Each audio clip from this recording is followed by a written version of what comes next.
For a long time, our relationships at home were basically for survival. Then we brought in romantic love and companionship. And now we have gone up the Maslow ladder of needs, and we want intimate relationships for self-actualization. Meaning, I want you to help me become the best version of myself. And many of you are spending your time wondering, who am I? What am I? Am I what I want to be? Am I where I want to be? Is this good enough? Can I be more? Can I be better?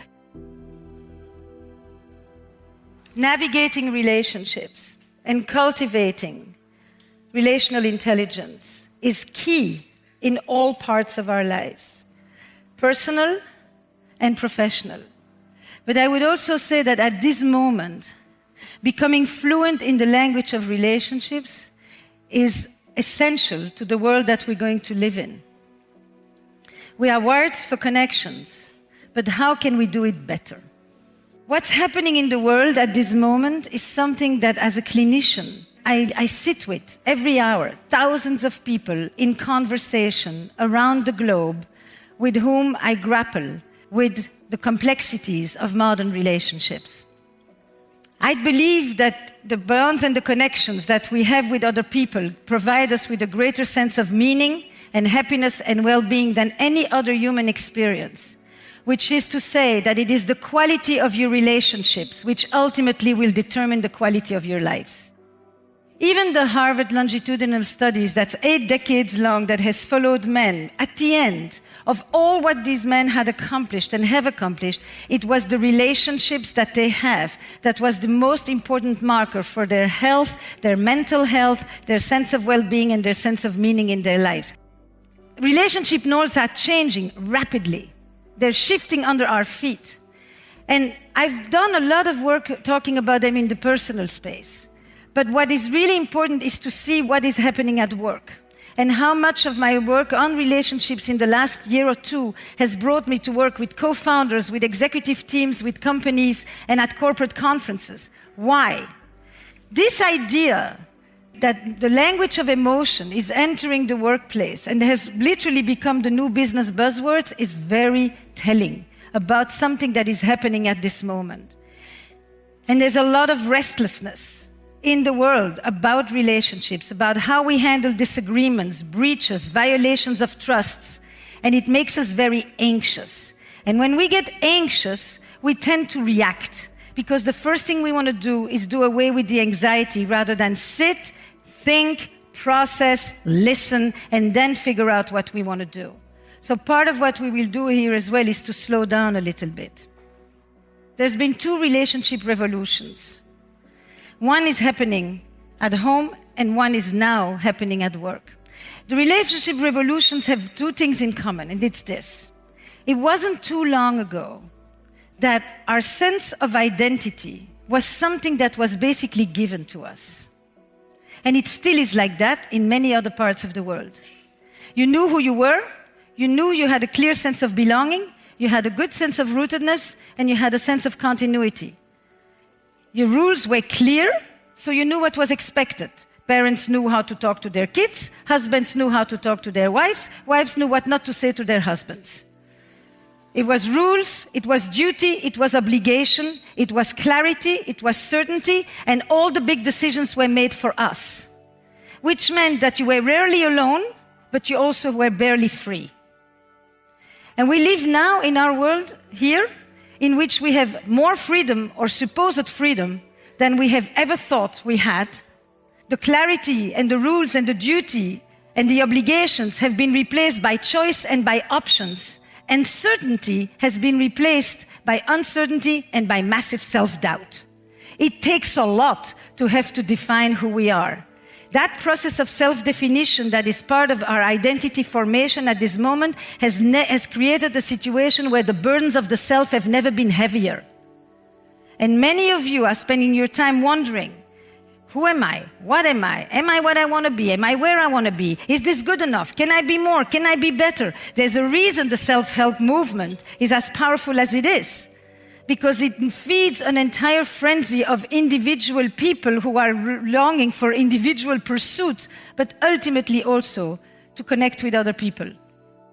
This shift has also been met by something else. For a long time, our relationships at home were basically for survival. Then we brought in romantic love and companionship.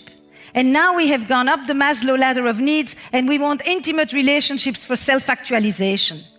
Meaning, I want you to help me become the best version of myself. Something very similar is also happening at work. We don't just leave because the factory closes when we have those options.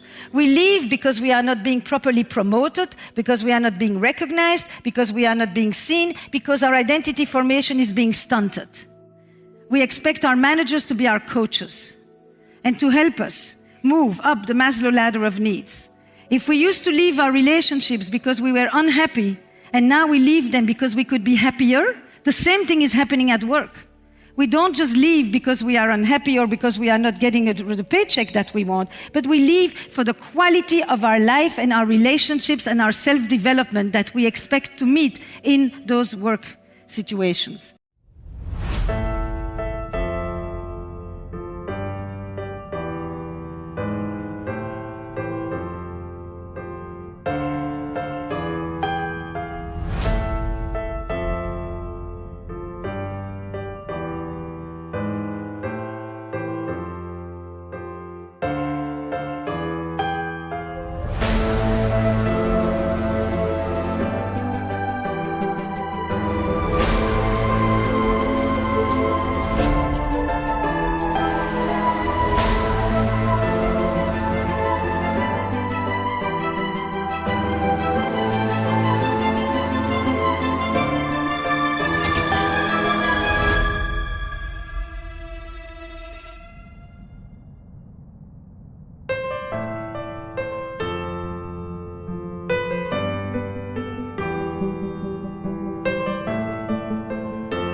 And for many of us, we will have a 10-year period where we will be often single or in nomadic relationships and primarily look to work to give us what once religion used to provide.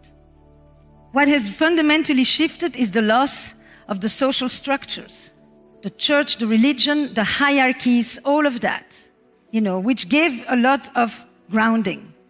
And now we have to create this thing all along. So what has replaced rules? Conversations. For the first time, at the heart of relationship is conversation. It's not clear what you should do. It's not clear how you should talk to each other. It's not clear if a person reacts this way, you should do this or you should do that. You should continue because you were told that if your parents had not continued, then they would never have been there together, and look how happy they are now because somebody insisted. Or, no, you should not insist because you should get a clear sign, and if you don't get a clear sign, then it means you should stop. And the second thing that is happening is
that we have brought the market economy into our romantic life.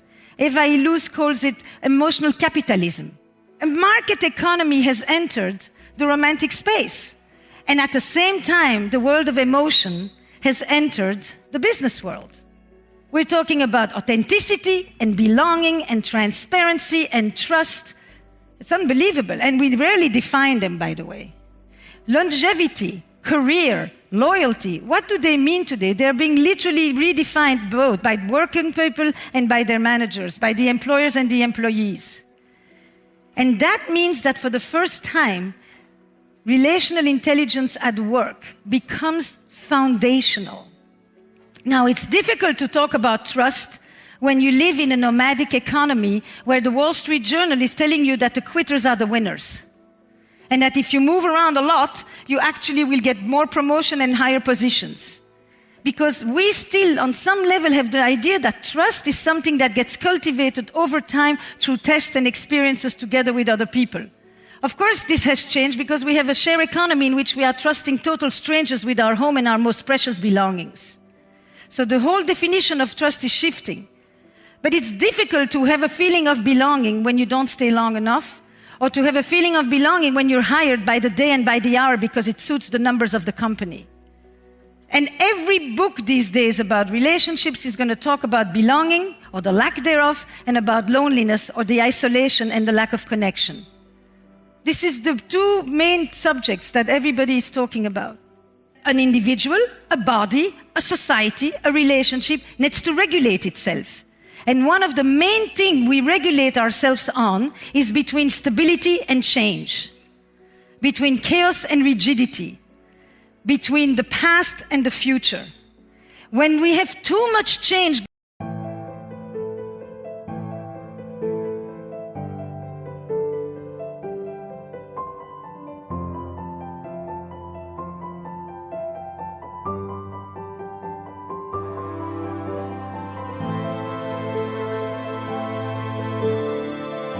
going on all at once, we become ontologically anxious or anguished because we can't catch up, which is partly what is happening now and what has been propelled in the last year.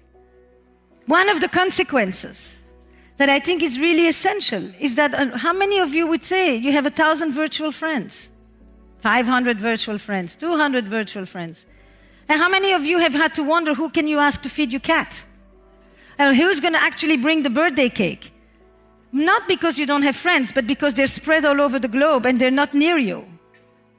And a text is going to let you know that they're around, but they're not around to celebrate with you. It's not the same.